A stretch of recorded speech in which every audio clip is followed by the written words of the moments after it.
생생하게 상생하며 YTN 라디오 생생경제. 안녕하세요. YTN 라디오 생생경제 김혜민입니다. 주차비 아까워하시는 분들 많으시죠? ATM 수수료도 아깝습니다. 급해서 돈 뽑았는데 1,000원의 수수료 나올 때 왜 이리 아까울까요? 배송비도 아깝습니다. 10,000원도 안 하는 물건 사는데 배송비가 2,500원이죠. 그리고 제일 아까운 건 우산값이 아닐까 싶습니다. 하지만 이 아까운 돈들은 큰 돈이 아니니까 그래도 이렇게 웃으며 말할 수 있지만요. 대출이자는 정말 큰 돈입니다. 특히 이 주택자금에 대한 이자 굉장히 크죠. 물론 내가 빌린 돈에 대한 대가는 당연히 내야 하지만 금액이 장난이 아니니 꼭 생돈 나가는 느낌입니다. 생돈으로 느껴지는 대출이자를 은행에서 사기를 친다면 얼마나 화가 날까요? 내일 정부에서 부동산 대책을 또 내놓는데요. 집값이 안정돼서 대출 이자 좀 줄어들까요? 오늘 생생경제에서 이 두 가지 이야기 함께 나눠보도록 하겠습니다. 2018년 9월 12일 YTN 라디오 생생경제 지금 시작합니다.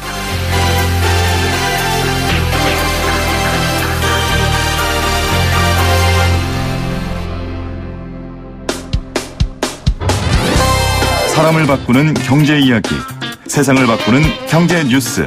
YTN 라디오 생생경제.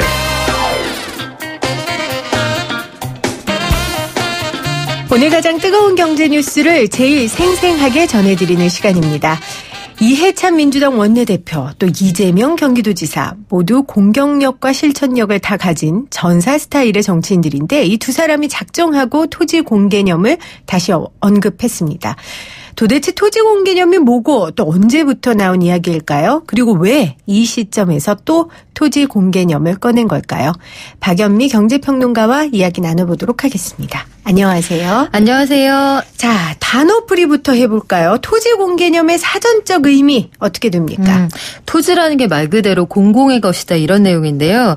뭐 쉽게 말씀을 드리면 첨부 사유재산권이냐 당초부터 너의 것이 아니라 공공의 것인데 잠시 그 권리를 너에게 준 것뿐이다. 이런 개념에서 출발합니다. 네. 해서 헌법에도 그 근거 조항이 있는데요. 헌법 122조에 국가는 국민 모두의 생산 및 생활에 기반이 되는 국토의 효율적이고 균형 있는 이용 개발, 보전을 위해 법률이 정하면 그 사적인 재산이라고 해도 제한받을 수 있다. 이런 근거 규정이 있고요. 그리고 본인의 재산을 사실상 마음대로 사용할 수는 없거든요. 네. 지금도 뭐 용적률, 건폐율 그렇죠. 이런 제한들이 있고요. 우리 집이라고 해서 막 그 이상한 형태로 해서 남의 집 창문 다 가리고 이렇게 지을 수 없단 말이에요. 그런 것들도 확장적인 개념의 토지 공개념이라고 보실 수 있습니다. 아, 그러니까 돈 같은 경우는 우리가 얼마든지 뭐 물건을 살 수도 있고 또 뭐 예금 증서를 뭐 바꿀 수도 있고 주식을 팔 수도 있고 이럴 수 있지만 토지는 아무리 본인이 갖고 있어도 마음대로 할 수 없다. 그렇죠. 그게 바로 토지 공개념이군요. 네. 하긴 뭐 아파트에 못 하나 박는 것도 요즘 마음대로 못 박아요. 그리고 사실 땅이라는 게 막 공장에서 찍어낼 수 있는 게 그렇죠. 아니잖아요. 태초에 있었던 거죠. 태초에 있었던 거 어떤 과정을 통해 내가 잠시 가지고 있는 것뿐이다. 네. 여기에서 출발하는 개념입니다. 네. 그런데 이 개념이 저도 지난 3월에 이 개념을 들었어요. 그런데 사실은 박정희 정부 때 처음 도입됐고 논의가 시작됐다고 하더라고요. 네, 이게 사실은 1978년에 물가가 막 올라갈 때가 있었어요. 그때 정부가 88 조치라는 걸 내놓는데 이때 당시에 그 토지공개념위원회 이게 구성이 됩니다. 네. 당시에 건설부 장관 신형식 씨가 국회에 출석을 해서 토지의 사유 개념은 시정돼야 한다. 토지 공개념에 따라 각종 토지 정책을 위반 중이다 이렇게 얘기를 했습니다만 제도화는 그 다음 노태우 정부에 가서 이루어집니다. 네, 노태우 전 대통령이 토지공개념 3법 이걸 도입하는 거죠? 네, 3종 세트인데요. 네. 일단 89년에 나온 개념이에요. 이게 토지 초과 이득세, 택지 소유 상한제, 개발이익 환수제 등 이 세 가지를 제정을 했는데 네. 여기서 일단 택지 소유 상한제 이런 건 대표적으로 어떻게 적용이 됐냐면 만약에 뭐 이건 예를 드는 겁니다. 실질적으로 규정이 이랬다는 게 아니고요. 어떤 특정 지역에 되게 과밀하고 복잡한 지역이 있는데 내가 여기다가 100평 이상의 집을 짓겠다 그러면 예를 들어 시도지사의 사인을 받아와야 되는 거예요. 아, 개인이요? 내가 내 돈 주고 내 땅을 사서 네. 집을 지으려고 해도 이 정부의 허락이 필요한 거죠. 왜냐하면 한 사람이 너무 많은 땅을 가지면 안 되니까. 그리고 그 뭐 토지 초과 이득세도 땅으로 너무 많은 돈을 벌어들이면 안 된다. 개발이익 환수제도 지금 여기에서 이어서 재건축 이익 환수제 이런 맞습니다. 것들이 유지되고 있잖아요. 네. 그런데 이 세 개 중에서 그 재건축 초과이익 환수제 등은 그 개발이익 환수제법은 합헌 결정을 받았는데 나머지 두 가지는 결국 위헌 결정을 받아서 역사의 뒤안으로 사라집니다. 그런데 당시에 이 법을 시행을 했을 때 세수가 1조 원 이상 거치기도 했어요. 네. 토지는 사유재산이지만 마음대로 할 수 없다. 이게 바로 토지공 개념의 좀 핵심이고요. 관련된 제도들이 노태우 대통령 때 한 3개 정도 나왔는데 2개는 그러니까 위헌이 됐고요. 네. 하나 합헌된 게 바로 그 개발 이익 환수제죠. 네, 이건 지금까지 이어지고 있고, 근데 이것도 좀 논란이 많아요. 그렇죠. 아직까지 이게 사유재산에 대한 지나친 침해다, 뭐 이런 네. 논란이 여전히 있는데요. 여기에 대해서도 뭐 갑론을박하고 있습니다만 이렇게 토지 공개념이라는 이 개념이 주목을 받는 시기를 보시면 땅값이나 집값이 그렇겠죠. 비정상적으로 비정상적으로 오르는 시기입니다. 네. 노태우 대통령 시절에도 우리가 88 올림픽 하면서 89년, 87년 뭐 그 당시 상황이 어땠냐면 70년 이후로 88년에 전국 땅값이 가장 많이 올랐어요. 이때 연간 지가 상승률이 27%였고요. 네. 89년에도 또다시 32%. 그러니까 1988년하고 89년 합쳐서 전국의 땅값이 한 60%가 올랐다는 얘기죠. 네. 그러면 이때를 기점으로 해서 가진 자와 가지지 않은 자의 양극화가 극단적으로 벌어지게 되는 겁니다. 자, 타임머신을 타고 박정희 노태우 전 대통령 때까지 갔다 왔고요. 이제 2018년으로 와볼 텐데 지금 평론가님이 말씀하신 것처럼 2018년 현재도 집값이 지금 급등하고 있고요. 네. 그래서 이 토지 공개념이 지금 다시 고개를 들고 있는데 사실은 올 봄에 청와대에서 발표한 개헌안에 이 토지 공개념이 뭐 원래 들어가 있었는데 네. 조금 더 보완해야 한다 그래서 논란이 되지 않았었어요? 들어가 있었죠. 네. 국가가 필요한 경우에는 토지의 이용에 제한을 두고 의무도 부과할 수 있다. 이런 내용이 들어가 있었는데요. 그래서 당시에도 이게 그 지나친 국가의 간섭이 아니냐. 네. 아니다. 헌법에 분명히 근거 조항이 있고 사유재산이라도 공공의 이익에 부합하게 처분이 돼야 한다. 이런 내용이 있다. 뭐 갑론을박이 있었습니다만 네. 말 그대로 그 뭐 요즘 젊은이들이 많이 쓰는 표현을 하자면 갑툭튀는 아니라는 거죠. 갑자기 툭 튀어나온 건 아니다. 네. 네.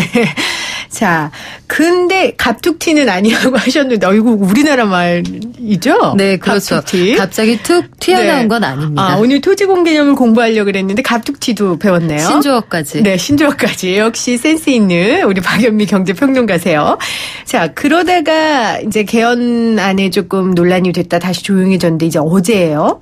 더불어민주당의 이해찬 대표와 또 이재명 경기도지사가 만난 자리에서 이 토지공개념의 실질적 도입 이야기가 나왔단 말이에요. 이해찬 대표는 어떤 의도에서 이 토지공개념 도입을 주장하고 나선 걸까요? 일단 지금 정부가 근 1년여 동안 해온 여러 가지 부동산 정책이 사실상 성적을 매긴다면 높은 점수를 주기 어렵습니다. 그리고 1년 사이에 집값 상승률이 굉장히 높았고 역설적으로 규제가 나올 때마다 집값이 뛰었거든요. 그럼 여기에 대해서 분명히 정부와 여당을 향한 비판의 시선들이 그렇죠. 있을 텐데 이 시선을 좀 돌려보고자 하는 의도가 하나 있을 것이고 본연의 토지공개념 개념을 환기하고자 하는 의도도 분명히 있을 겁니다. 그런데 둘 중에 아마 전자에 조금 더 무게를 싣고 있을 가능성이 커 보이는데 글쎄요. 지금 이제 달보다 달을 가리키는 손가락을 좀 보게 하자 이런 생각을 가지고 있는 것 같기도 하고 정부가 가지고 있는 경제민주화가 필요하다는 큰 구상이 우리 정부가 가지고 있는 큰 정책 구상인데 이걸 실현하기 위한 여러 가지 전략 전술 중에 하나가 토지 공개념이라는 거죠. 그리고 네. 집값이 폭등하고 있는 이 상황에 대한 책임을 누가 질 것이냐. 결국은 지나치게 욕심을 내온 그동안의 사유재산을 지나치게 보장해온 이 제도도 문제가 있다. 지금 이해찬 여당 대표는 이쪽으로 화살을 좀 돌리고 싶어 하시는 것 같습니다. 그러니까 여러 가지 규제를 해봤지만 지금 실패라는 비판을 받고 있고요. 그러다 보니까 좀 본질에 대해서 환기를 시키고 그렇죠. 싶은 네. 여당 대표의 의도가 아닐까라고 지금 판단을 해 주셨어요. 그러니까 이 대표는 지금 토지공개념을 도입한 게 90년대 초반인데 네. 개념만으로 도입해 놓고 20년 가까이 그러니까 실체 관련 법규를 만들지 않았다는 거잖아요. 그래서 이재명 지사는 이제 정말 관련된 제도를 만들겠다는 겁니까? 좀 획기적이던데요. 얘기를 들어보니까. 이재명 지사의 의견은 더 한 걸음 더 나갔어요. 네. 지금 일단 경기도에 한해서는 모든 토지에 대해서 일정액 보유세를 부과하겠다. 여기에서 걷어들인 돈의 전액을 경기도민 전원에게 공평하게 배분하는 이른바 기본소득제의 그 세원으로 쓰겠다. 그런 얘기가 나왔고요. 국토 보유세의 최대 세율하고 세목을 정해주고 또 자율적으로 광역단체가 할 수 있는 내용의 어떤 지방세 여기에 대한 자유권도 좀 보장해달라 이런 얘기가 나왔는데 네. 현실적으로 이게 도입하기가 만만치는 않을 겁니다. 한 가지는 일단 그 조세 법정주의라고 해서 세금을 거두려면 법에 근거 조항이 있어야 되는데 그렇겠죠. 근거 조항이 없어요. 그러면 국회에서 만들어야 하는데 아마 야당의 반발이 거셀 것으로 예상이 됩니다. 그럼요. 지금 올라가 있는 것도 통과 안 된 게 지금 수두룩한데. 근데 이재명 지사가 알 텐데요. 이거 쉽지 않다는 거. 그렇죠. 이게 선언적인 의미가 저는 더 크다고 봐요. 네. 정치적으로. 그럼으로써 얻게 되는 어떤 주목도 그리고 그 여기에 따른 찬성 여론이 있을 것으로 예상한다는 거죠. 네. 지금 6738님이 공영방송의 신조어라니요. 표준어 수나요. 이렇게 네, 잘못했습니다. 빠르게 사과드리겠습니다. 저도 잘못했습니다. 네. 근데 이런 용어를 알아는 두셔야 됩니다. 하지만 진행자와 패널은 쓰지 않도록 하겠습니다. 우리 청취자분은 알아주시고요. 네. 자, 다시 돌아와 보죠. 이 토지 공개념 논란이 나올 때마다 뭐 나오는 게 사유재산 침해다. 아니다. 공익적인 토지도 공익이 우선되어야 된다. 이런 입장이에요. 사실 저희가 이런 입장을 다룰까 하다가 이런 입장보다는 일단 좀 개념에 대해서 알고 싶어서 오늘 박연미 평론가님을 모셨는데 어떻게 근거가 뭐가 있나요? 이렇게 각 의견의 근거라고 할까요? 대표적인? 아까 말씀드린 것처럼 그 토지라는 건 만들어낼 수 없습니다. 물론 우리가 역사적으로 만들어낸 순간이 있기는 했어요. 지금 강변에 있는 뭐 압구정에 있는 아파트 이런 것들을 지은 부지들이 강바닥에 모래를 퍼 올려서 거기를 간척을 해서 지어 올린 것들이죠. 이렇게 해서 없던 땅을 만들어낸 경우도 있었습니다만 그건 아주 예외적인 일이고요. 땅이라는 게 태초에 있었던 것이고 이걸 어떤 방식으로 분배할 것이냐 그리고 네. 분배하는 과정이 과연 정의로웠느냐 여기에 대한 질문이 끊임없이 나올 수 있기 때문에 개인이 가지고 있는 사유재산이라고 하더라도 이게 공익을 지나치게 침해한다 혹은 어떤 사회의 건전한 통합 이런 것들에 방해가 된다고 보면 어느 정도 공존하기 위한 최소한의 룰은 필요하다. 지금 그래서 토지공개념 얘기가 다시 한번 환기가 된 것이고요. 토지공개념이라는 이 단어가 다시 회자된다는 건 역사적으로 말해서 토지에 그만큼 공공의 개념이 많이 빠져 있다고 보는 사람이 그렇죠. 많다는 얘기입니다. 네. 평론가님 말씀 중에 취득 과정이 과연 정당했는가 그 부분도 굉장히 중요한 포인트인 것 같아요. 그렇죠. 그 박정희 정부 이후에 여러 가지 개발 붐이 일면서 소위 땅 부자들 졸부들이 등장하기 시작했는데 사실은 당시에 이 정보라는 게 공평하게 나누어지지 않았거든요. 그러니까 정부의 생산자이면서 소비자였던 그 정부와 정부 일각에 있었던 분들 그리고 소위 부동산, 기획부동산의 이 관계자들 그리고 네. 여기에 가담했던 사람들 이렇게 생각을 해보면 대부분의 선량한 일반 국민들은 이 개발의 과실을 나누지 못했다고 보실 수 있기 때문에 네. 여기에 대해서는 끊임없이 이의제기가 있을 수 있습니다. 네. 자, 이제 내일 부동산 대책이 나올 예정인데 이해찬 대표의 토지공개념 발언이 이번에 나올 대책에 강력한 것을 예고하고 있다. 이렇게 전망을 하는 분들이 계세요. 평론가님은 어떻게 예상하세요? 어떤 내용들이 담길 것으로 보세요? 일단 다른 건 모르겠는데 크게 두 가지. 그 종부세율은 상한선이 노무현 정부 시절로 돌아갈 가능성이 커 보입니다. 그러면 어떻게 되는 건가요? 당시에는 지금 종부세 현행 최고세율이 2%거든요. 네. 이게 아마 3% 수준, 당시 정부 수준으로 돌아갈 가능성이 크고요. 조금 더 급진적인 쪽에서는 종부세 세부담 상환율이 현재는 150%인데 이걸 300%까지 역시 노무현 정부 수준으로 되돌릴 가능성이 있다. 이렇게 보시는 분들도 계세요. 세부담 상환율이라는 게 뭐냐면요. 작년에 이제 만약에 내가 1,000만 원의 세금을 냈다. 그러면 종부세, 재산세 합쳐서 내년도 세금이 계산을 해보니 이 사람에게 1,800만 원을 받아야 한다고 해도 작년에 1,000만 원 냈잖아요. 그러면 1,500만 원 이상 걷지 못하게 하는 거거든요. 이걸 300%까지 높여놓으면 실질적으로 세금이 확 늘어나는 가구들이 그렇겠네요. 많아질 수 있겠죠. 네, 특히 지금처럼 이렇게 집값이 많이 뛰었을 때. 그렇죠. 그럴 수 있고 또 한 가지는 계속 얘기가 나왔던 게 임대사업자들. 네. 임대사업자들의 경우에는 투기 지역에서도 물건 대비 한 80%까지 대출이 가능했거든요. 그리고 건수 제한도 없었습니다, 사실. 그러니까 이론적으로 말을 하면 내가 집 한 채 값을 가지고 5채에 각각 20%씩 투자를 하고 나머지 80%씩은 모두 은행에서 대출을 받아서 한 번에 최대 5채까지 살 수 있다. 이게 산술적으로 가능했거든요. 네. 잠실의 한 아파트 단지의 경우에는 한 200명 이상이 실질적으로 임대사업자라는 얘기도 나올 정도니까요. 네네. 그러니까 이런 것들은 아마 대출할 수 있는 비율을 확 줄일 것이고요. 건수 제한도 생기지 않을까 이런 생각이 듭니다. 네. 그런데 이제 중요한 건 그래서 과연 이게 효과가 있을까요? 평론가님이 아까 전에 지금까지 역사적으로 규제가 있으면 다 올랐다 이러셨거든요. 이번에 어떻게 보세요?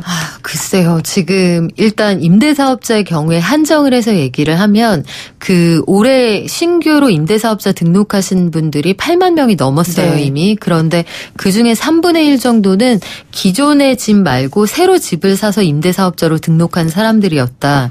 그런 얘기가 나오니까 전체 거래 매물에서 임대사업자들이 차지하는 비중이 아주 절대적이라고 볼 수는 없겠지만 최근 들어서 거래가 많지 않단 말이에요. 그거는 한 건만 거래가 돼도 그게 지표 가격으로 역할을 할 수 있거든요. 그렇다면 저 집이 15억에 팔렸다고 하니 우리 15억 밑으로는 팔지 맙시다. 이렇게 시장 가격이 형성이 돼버리는 거예요. 그러니까 그런 식으로 대출을 받아서 무리하게 임대사업을 하려는 그런 사람들이 지표 가격을 형성하지 못하게 하는 기능, 그건 할 수 있을 것 같은데 일단 국회에서 굉장히 많은 논란이 있을 것으로 보이고요. 네. 글쎄요. 지금 백약이 무효인 상황이라서 당분간 소강 국면을 보인다고 하더라도 집값을 끌어내릴 수 있을 것이냐. 네. 이건 좀 지켜봐야겠습니다. 백약이 무효라고 답을 말씀하시고 오늘 인터뷰를 마치도록 하겠습니다. 지금까지 박연미 경제평론가였습니다. 고맙습니다. 고맙습니다.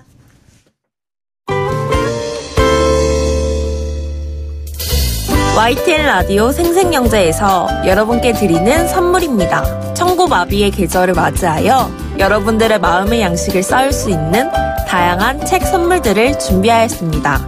밀리의 서재에서 전자책을 자유롭게 읽을 수 있는 3개월 무료 이용권을, 한국경제신문에서 다양한 경제서적을, 요리하는 CEO 박미란 고수의 가정 간편식 응용요리책을, 건조한 피부 톡 쏘는 탄산으로 아픈 만큼 아름다워지는 주식회사 테미스의 테미스 센텔라 탄산팩 세트까지 퀴즈를 맞추시고 의견을 보내주시는 분들께 추첨을 통하여 선물을 마구마구 보내드립니다.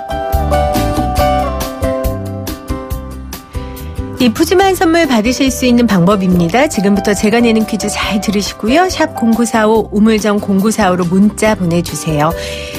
오늘 1부에서 박연미 경제평론가와 자세히 이야기 나눈 개념입니다. 토지의 개인적 소유권은 인정하되 이용은 공공복리에 적합하도록 하자는 이 개념은 무엇일까요?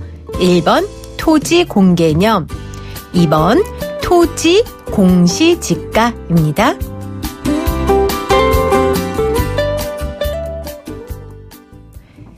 오늘 정답에 관해서도 여러분들 하실 말씀 많으실 것 같아요. 정답과 함께 여러분들의 의견 받겠습니다. 생생하게 상생하며 YTN 라디오 생생경제는 방송통신위원회의 방송통신발전기금을 지원받고 있고요. 포스코와 함께합니다. 저는 2부에 다시 올게요.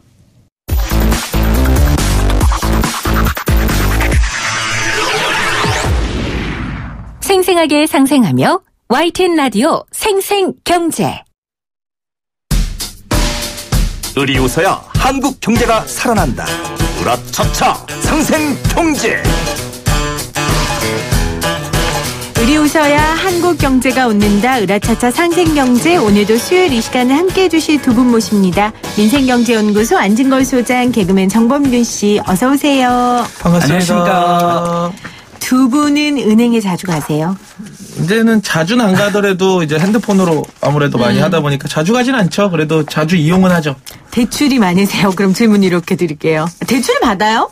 대출 집을 샀죠. 그렇죠. 그래서 대출 받아서. 그래서 그러니까요. 그거 갚고 하우스푸어 있죠. 중에 한 분이시군요. 그러게. 네. 저는 하우스푸어 되기 싫어서 그냥 전세에서 살고 있는데 공공임대주택인데도 불구하고 2년에 한 번씩 전세값이 막 올라가요. 그것도 부담인데 민간 전월세 사시는 분들은 그러게요. 더 오르잖아요. 2년 지나면 아예 보호가 안 되니까. 그래서 산 거예요. 그래서 사잖아요. 네, 그래서 산 거예요. 왜냐면 너무 내가 버는 것보다 집값이 더 올라가니까. 그러니까 범균 거기다 근데 씨도 하우스푸어니까 또 대출금이 주택담보대출에도 막 금리가 많이 나오니까 세상에 담보를 냈는데도 왜 그런지 마음 편하게 모르겠어요. 잘 사는데 자꾸 푸어 그러세요. 아, 예. 아니, 우리 행복하게 사세요. 행복해요. 스마일 리치고요. 맞아요. 스마일 웃음 리치. 부자이고. 그러나 네, 마음도 부자이고. 네, 그러나 하우스푸어는 그러나 맞습니다. 이자에 시달리고 있는 건 사실이다. 저분 뭐 하시는 분이신데 점 보세요? 점 찍었어?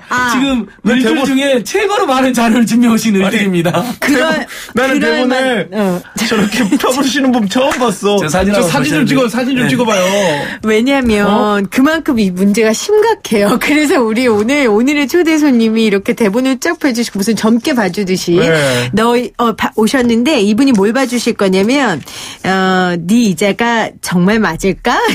이 점괘처럼 그렇죠. 봐주실 수 네. 있을 거예요. 자, 아. 소개를 하도록 하겠습니다. 오늘의 으라차차의 주인공 소개를 범균 씨가 좀 해주세요. 네.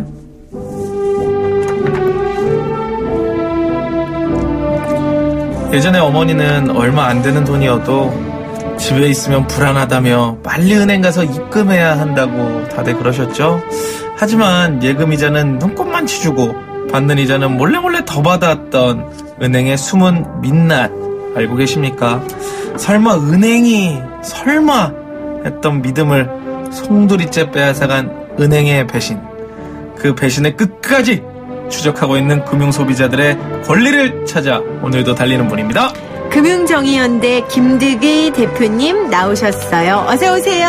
네, 안녕하십니까. 금융정의연대 김득의라고 부릅니다. 반갑습니다. 반갑습니다, 네. 와, 대표님. 반갑습니다. 자, 우리 그러면 우리 아까 말했던 오늘 것처럼 2시간 특집인 거예요? 근데 저렇게 계속 깔아놓으시면 저 다 얘기할 수 있나? 할 수 있어요. 이분은 할 수 있을 거예요. 왜? 금융정의연대니까. 네. 또 우리 김대희 대표님 실제 옛날 금융기관 종사자셔가지고 금융기관의 그 이면에서 벌어지는 횡포나 네. 갑질 너무너무 잘하세요. 아니 그러면 금융 종사자가 어떻게 하시다가 금융정의연대라는 시민단체 만들게 되셨어요? 그게 갑자기 궁금해지네요. 네, 저는 흥국생명에서 입사해서 10년째 활동을 하다가 네. 네. 흥국생명의 그룹 회장인 태광그룹 이호진 회장의 탐욕 때문에 노동자 활동을 하다가 해고를 당했고요.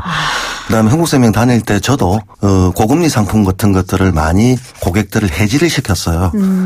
그것을 반성하고 고객들에게 지은 죄가 있기 때문에 반성하고 저희 경험을 바탕으로 손해 안 보게 그다음에 부당한 것들이 있으면 바로 잡으려고 금융정의연대를 만들고 지금까지 활동하고 있습니다. 오늘 들으시면 진짜 들으시는 분들 유익하다. 아주 유익합니다. 오늘은 진짜 들으셔야 유익하다. 되냐면 지금 우리가 내고 있는 이자나 또 수수료 이런 것들이 문제가 많다는 것을 빠삭하게 아시는 분이에요. 정말. 오늘 같은 날 전화 연결 탁 해서 내 소득 얼마고 은행 이자 이렇게 쓰고 있는데 이거 얼마 해야 돼요? 이렇게 딱딱딱 잡아주시면 너무 좋은데. 이자 컨설팅. 그러니까 이자 네, 컨설팅 이자 너무 컨설팅. 좋은데. 네. 아니 지금 금융정의를 부르짖는 분한테 지금 그런 거를 물어볼 수 없어요. 우리 아니, 그러니까 우리 정의를 국민들이 물어봐야 이자가 돼요. 너무 지금 과도하니까. 저 이자 과해요. 아니 월급은 과합니까? 뭐예요? 이자 과하죠. 왜냐하면 저금리 시대 아닙니까 지금. 네. 한국은행이 예금금리를 올리지도 않고 있어요. 그러다 보면 그 금리에 맞춰서 한 1% 정도가 저는 적정한 금리라고 생각을 하는데 네. 지금 은행의 평균 금리를 보면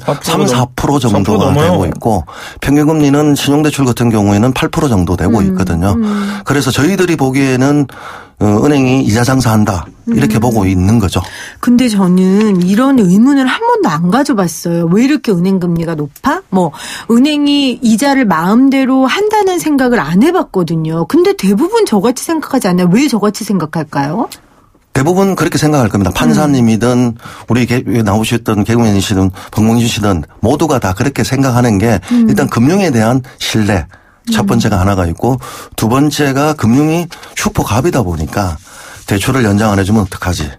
그리고 이 대출 금리는 맞다. 전산이 계산한 거기 때문에 맞다라는 원초적인 신뢰를 가지고 있다 보니까 네. 거기에 대해서는 묻지도 따지지도 않고 의문을 안 가졌는데 2000년대 이후부터는 금리가 이상해.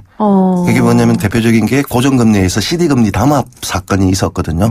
저희들은 담합이라고 보는데 CD금리 무슨 금리인 줄 아십니까? 예금 정서를 갖다 놓고 있는 우리 돈 많으신 분들 전두환 비자금에 사용했던 그런 건데 그러다 보니까 CD는 변동이 안 돼요. 그러니까 예를 들어서 2.5가 계속 고정인 거예요. 사실상 고정금리였는데 이 CD금리가 시장금리는 내려가고 있어요. 네. 그러면 변동금리라면 내려가 주는 게 맞는데 그죠. 거래가 없다 보니까 계속 2.5로 가다 보니까 우리 금리는 내려가는데도 불구하고 대출금리가 4에서 5. 이게 계속 형성되고 있으니까 2000년 한 12분 전 정도에 이거 무슨 담합인 거 아니냐라고 논란이 되었고 그래서 CD금리가 고정금리로서 기능을 상실하고 은행들도 코스피금리라고 해서 좀 시장을 그때그때 반영할 수 있는 금리로 왔기 때문에 요즘은 고정금리에 있어서는 그나마 시장금리를 반영하고 있다고 보고 있는데 가상금리 이놈이 문제입니다. 가상금리가 문제다. 그래서 안 소장님 얼마 전에 은행들이 몰래 금리 조작한 사건이 있었죠. 그렇죠. 여기서 이제 두 가지인데요. 작년에 일단 시중에 4대 금융 지주가 벌어들인 순이익만 10조가 넘습니다. 대박났어. 통신 3사 우리가 그렇게 담합과 폭리한 통신재벌 3사도 4조 원에 그치는데 와. 그것도 어마어마한 건데 시중에 17개 시중은행이 있는데 그 다 빼고요. 그냥 유명한 데 있잖아요. KB, 우리, 신한 하나 지주만 10조이 넘는 순위를 거뒀고요. 올해 상반기에만 이자 수익만 지금 20조입니다.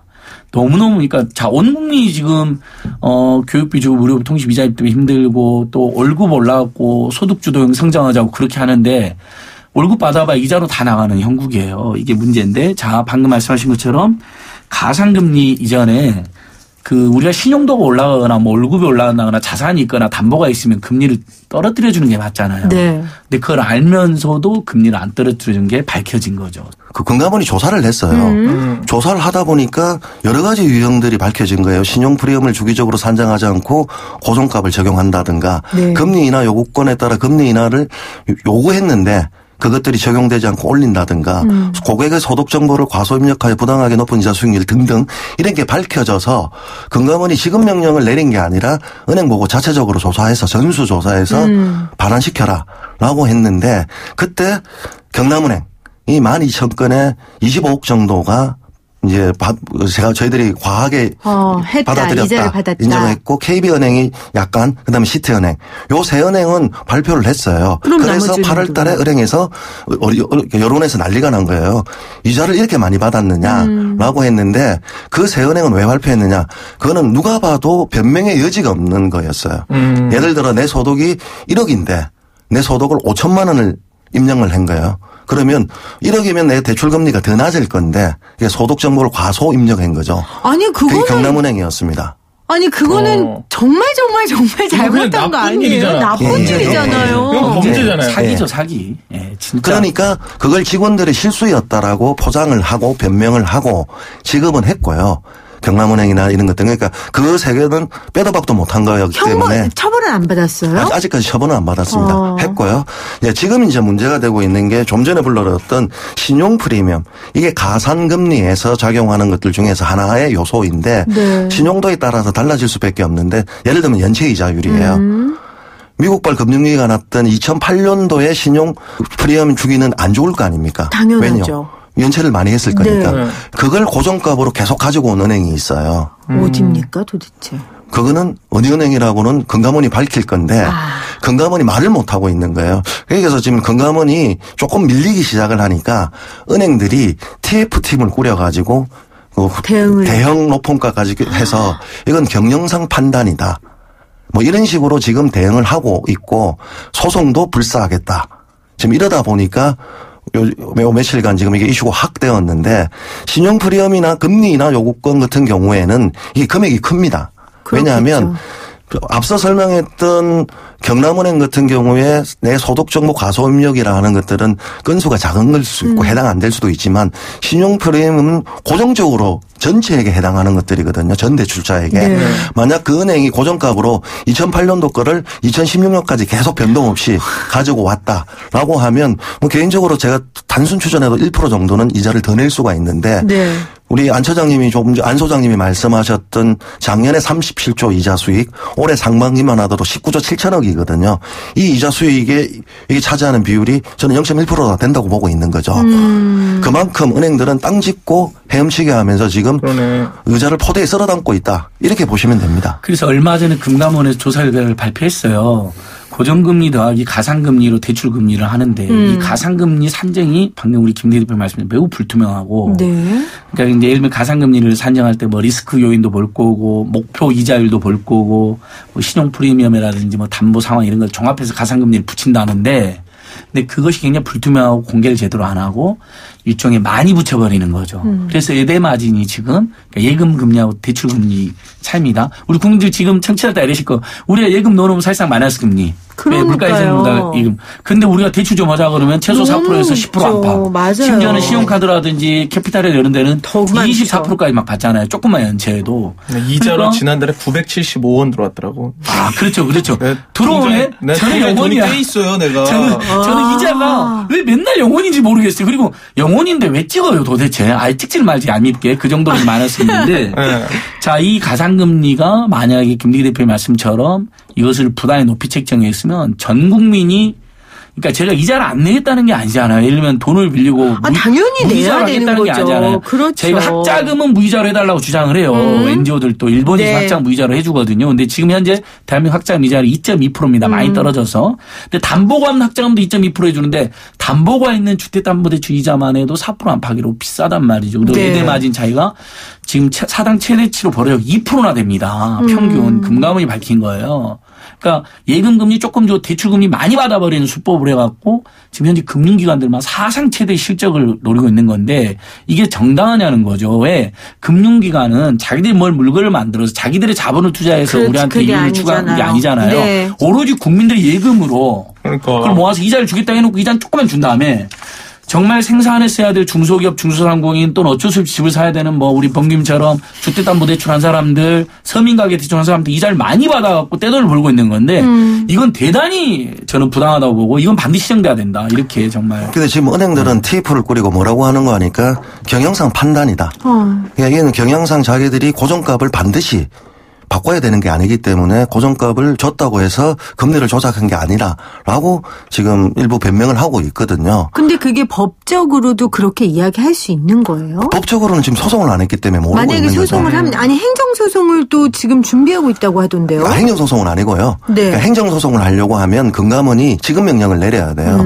일괄. 그럼 일괄 지급명령을 내리면 그 일괄 지급명령이 잘못되었다라고 해서 금융은행들이 소송을 할 수가 있는 걸 행정명령이라고 하고 있고요.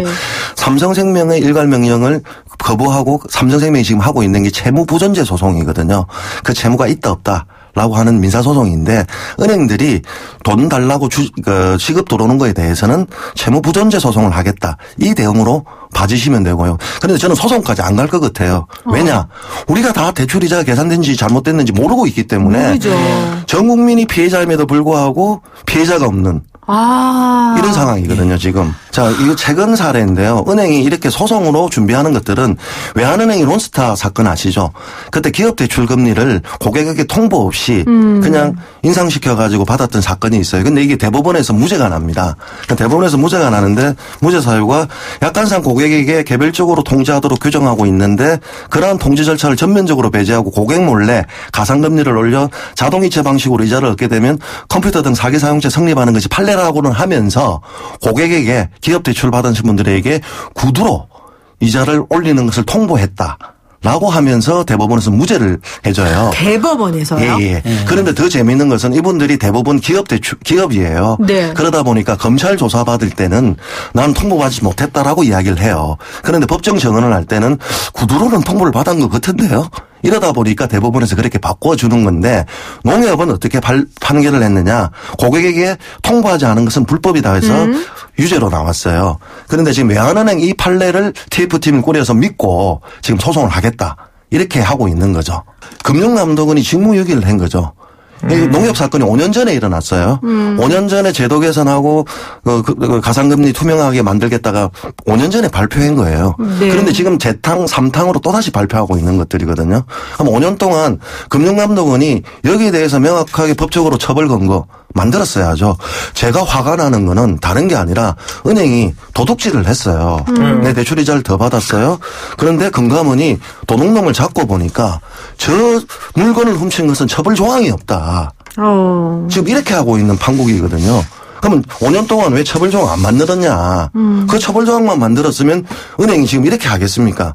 아니 어떻게 2008년도 미국발 금융위기 났을 때 그 리스크를 가지고 고정금리로 계속 쓸 수가 있겠어요? 그러면 그거는 금감원이 아무 일을 안 한다는 자기 믿음이 있는 거죠. 그러다 보니까 네. 은행이 이제는 은행이 왕이 되다 보니까 얼마 전에 은행권 채용 비리가 일어났는데도 불구하고 재벌들은 검찰에 공개 소환 조사 받았어요. 네. 지금 금융지주 회장님들, 은행장님 다 비공개 소환 조사 받았어요. 와. 재벌들도 세우는 포토라인에 못 세우다 보니까 그다음에 검찰이나 법원은 어떻게 되겠습니까?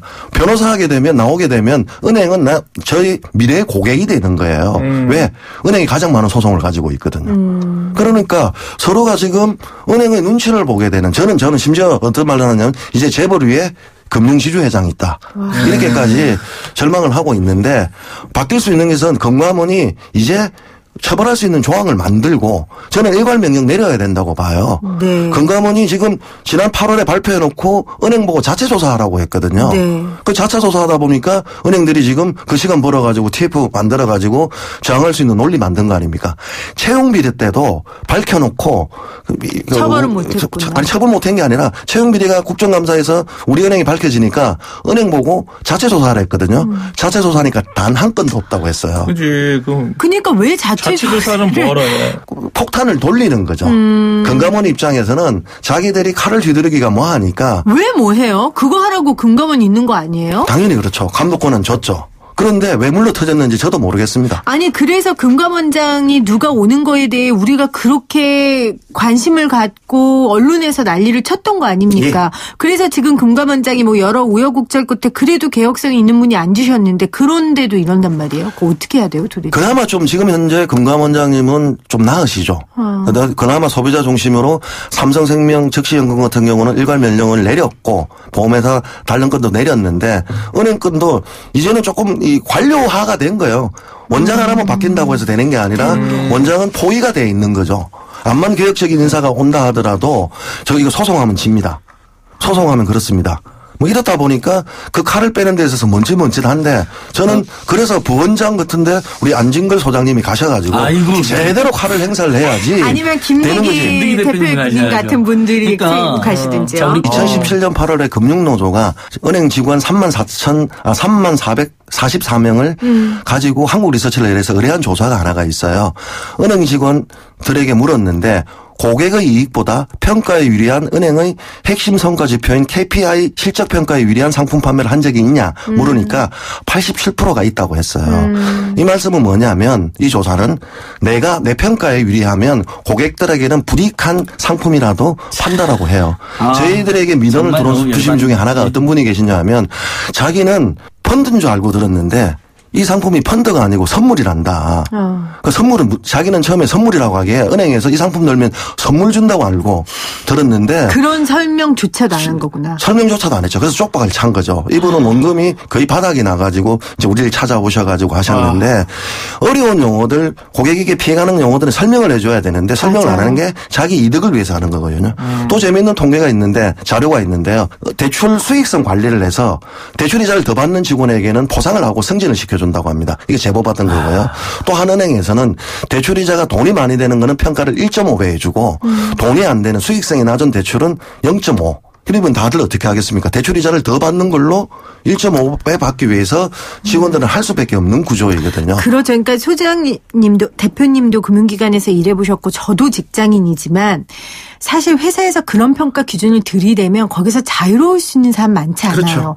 그러니까 회사에서 그런 기준을 내세우면 안 되죠. 그러니까 그 대출 받는 사람들에게 좋은 대출이자를 줬다면 오히려 플러스 몇 점. 이런 식으로 기준을 바꿔줘야죠. 그건 당연히 좋은 상품을 만드는 게 제일 중요하죠. 그렇죠. 서민들에게 국내 유리한 상품을 만들어주는 게 금융기관이 해야 되는 건데 그래서 지금 금융감독원으로는 도저히 안 되겠다 해서 금융정의연대동 NGO 등이 금융소비자보호원을 금융감독원에서 분리해서 만들어라고 주장을 하는 거예요. 근데 그거 쉽지 않은 것 완전히 같은데요. 독립해서 금융소비자들 금융이용자 편만 쓰는 기관이 있어야 돼요. 그냥 네. 금융위원회와 금융감독원은 계속 금융기관들의 맞아요. 발전이라는 미명하에 그들의 행포나 폭리를 보장해 줘버린 거예요 그동안. 그럼 그거 지금 진행하고 계세요? 계속 요구하고 있는데. 계속 요구하고 법도 제출해놓고. 법도 제출했는데 진도는 안 나가고 있는 거고요. 자, 우리 한번 상식적으로 생각을 해보면 지금 은행들이 이자가 작년에 이자 수익만으로 37조고요. 올해 40조 예상하고 있거든요. 이걸 대대적으로 자랑하고 있어요.